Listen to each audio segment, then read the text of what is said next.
Assalamualaikum warahmatullahi wabarakatuh.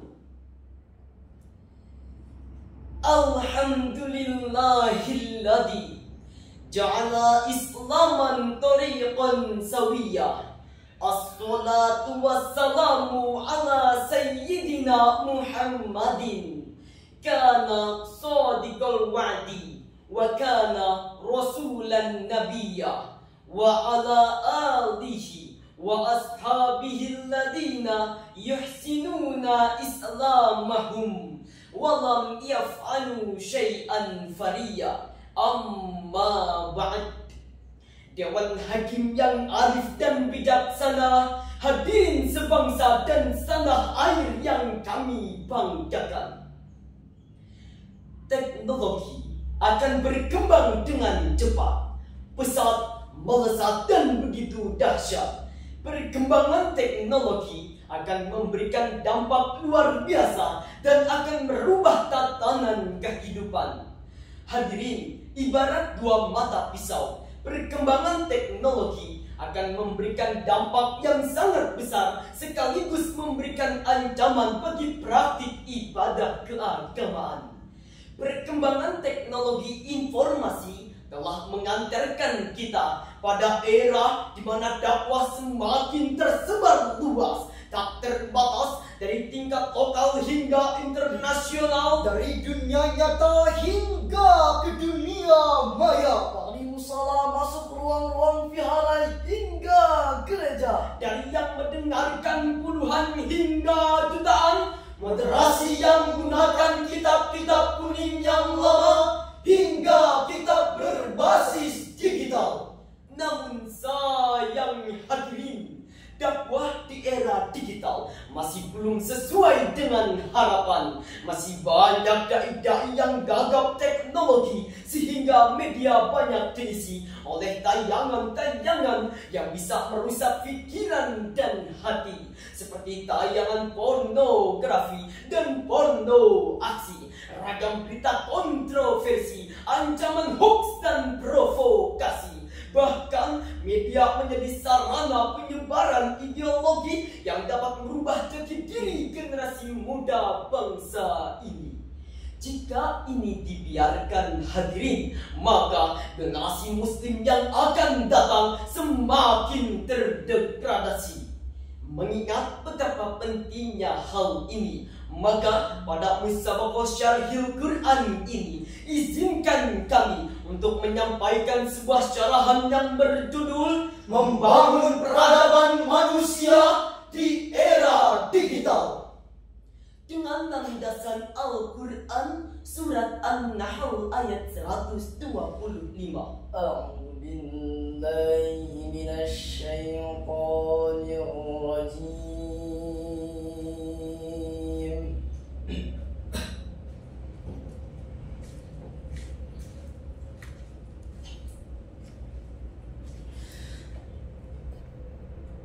Bismillahirrahmanirrahim.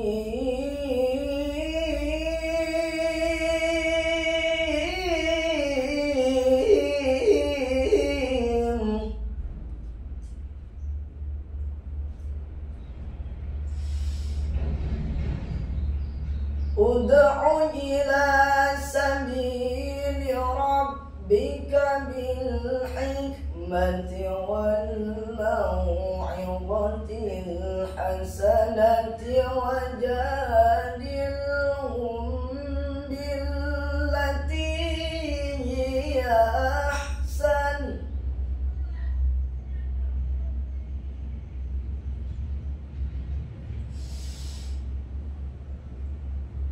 Inna rabbaka huwa a'lamu biman dhalla an sabilihi wa huwa a'lamu bil muhtadin. Aku berlindung kepadamu ya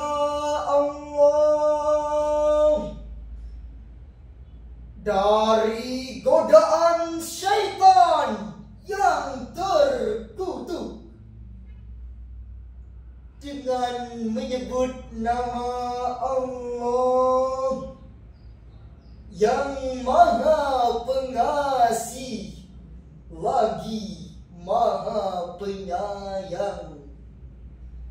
Serulah manusia kepada jalan Tuhanmu dengan hikmah dan pengajaran yang baik, dan berdebatlah dengan mereka dengan cara yang baik. Sesungguhnya Tuhanmu, Dialah yang lebih mengetahui siapa yang sesat dari jalannya, dan Dialah yang lebih mengetahui siapa yang mendapat petunjuk. Hadirin dan hadirat yang berbahagia, dalam perspektif ilmu balaghah, ayat tersebut menggunakan gaya bahasa dalam insya talabi dalam bentuk amar, yaitu sebuah ungkapan yang menunjukkan tuntutan dari atas kepada objek yang di bawahnya. Dari sini bisa kita simpulkan bahwa Allah menuntut kita untuk melakukan sebuah gerakan dakwah melalui pendekatan bil hikmati wal mau'izatil hasanah wajadilhum billati hiya ahsan. Imam As-Sa'di di dalam kitabnya Taisiru Karimil Rahman fi Tafsiri Kalamil Mannan juz 15 halaman 252 menjelaskan bahwa yang dimaksud dengan al-hikmah adalah kullu hadin ala hasbi hadihi wa fahmihi wa qawlihi wa qiyadi. Setiap orang harus didakwahi sesuai dengan keadaan, pemahaman, sambutan, serta ketaatannya. Demikian ilustrasi prinsip dakwah oleh Imam Al-Bantani dalam kitabnya Al-Hikmatu fi Dakwati Ilallahi Ta'ala halaman 188. Dakwah dengan hikmah adalah dakwah yang didasari dengan ilmu pengetahuan sebagai landasan. Demikian pula dakwah para wali songo, prinsip dakwah yang dipegang adalah menang tanpa tanding dan lurung tanpa bala, melahirkan sebuah terobosan dakwah melalui pagelaran wayang sehingga yang menontonnya tenang, senang, tertawa riang, tidak uring-uringan bisa sambil makan, pulangnya kenyang, tidak menimbulkan perpecahan, perkelahian, apalagi peperangan. Dahsyatnya hadirin, setelah pulang banyak di antara mereka yang memeluk agama Islam. Dengan demikian, dakwatul bil hikmah mendorong adanya transformasi dakwah di era digital dengan menghadirkan konten-konten dakwah yang indah, ramah, menggugah, namun tetap berfaedah. Konten dakwah juga harus dibuat unik, asyik, dan menarik sehingga anak-anak yang kecanduan main game lebih memilih mendengarkan tilawah. Mak-mak yang biasa mencari berita artis idaman beralih ke tayangan pengajian. Anak-anak muda yang lagi asik mendengarkan lagu beralih untuk menuntut ilmu. Namun faktanya hadirin, banyak orang yang mengerti IT tidak memahami konsep sabili robbi, dan sebaliknya banyak yang memahami konsep sabili robbi tidak mengerti IT. Mereka hanya dituntut untuk menguasai ilmu syar'i, namun ia juga harus melek teknologi. Bismillah, seorang dai tidak hanya dituntut untuk lebih selektif, inovatif, dan kreatif. Hadirin dan hadirat yang berbahagia, dakwah di era digital adalah dakwah yang menginspirasi, bukan memprovokasi, mengajak, bukan mengejek, menyebarkan kebaikan, bukan kebencian, menghadirkan rahmat, bukan laknat, merangkul, bukan memukul. Inilah mengapa ayat ini sangat tepat dijadikan landasan etis metodis dalam melakukan transformasi dakwah di era digital. Hadirin yang berbahagia, Allah Subhanahu wa Ta'ala telah memberikan kita gelar khairu ummah sebagai umat terbaik, sebagaimana dalam firman Allah dalam Al-Quran surat Ali Imran ayat 110.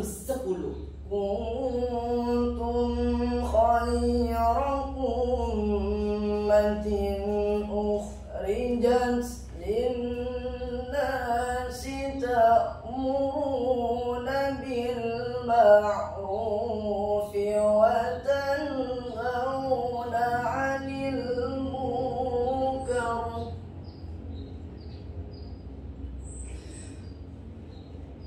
Ta'muruna bil ma'rufi wa tanhauna 'anil munkari wa tu'minuna billah.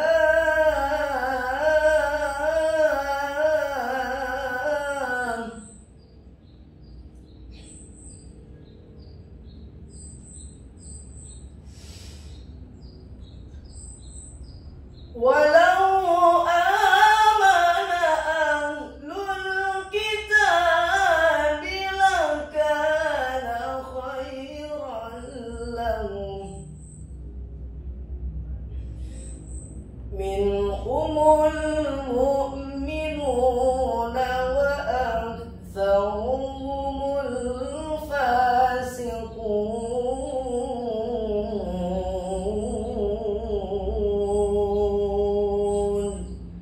Sadaqallahul azim. Kamu adalah umat terbaik yang diciptakan untuk manusia, menyuruh kepada yang ma'ruf dan mencegah dari yang mungkar, dan beriman kepada Allah. Sekiranya ahli kitab beriman, tentulah itu lebih baik bagi mereka. Di antara mereka ada yang beriman, dan kebanyakan dari mereka adalah orang-orang fasik. Maha benar Allah dan Maha Agung. Hadirin dan hadirat yang berbahagia, menurut beberapa ulama tafsir seperti Imam Al-Qurtubi, At-Tabari, dan Imam Al-Baghawi menyebutkan bahwa yang dimaksud dengan gelar khairu ummah adalah kita sebagai umat Nabi Muhammad sallallahu alaihi wasallam. Mengapa dikatakan sebagai umat terbaik? Jawabannya adalah karena agama yang telah Allah pilihkan kepada kita dan dakwah kita. Nahnu afdalum minkum wa dinuna khairum mimma tad'una ilaihi. Ayat tersebut menjadi poster bagi kita untuk siap tampil menjadi agent of change yang menyerukan kebenaran, mengisi ruang kosong dengan kebaikan. Maka jangan sampai ruang informasi diisi dengan hal-hal yang jauh dari kebenaran. Mungkin cukup sekian syarahan Quran dari kami. Kurang dan lebihnya mohon dimaafkan. Wassalamualaikum warahmatullahi wabarakatuh.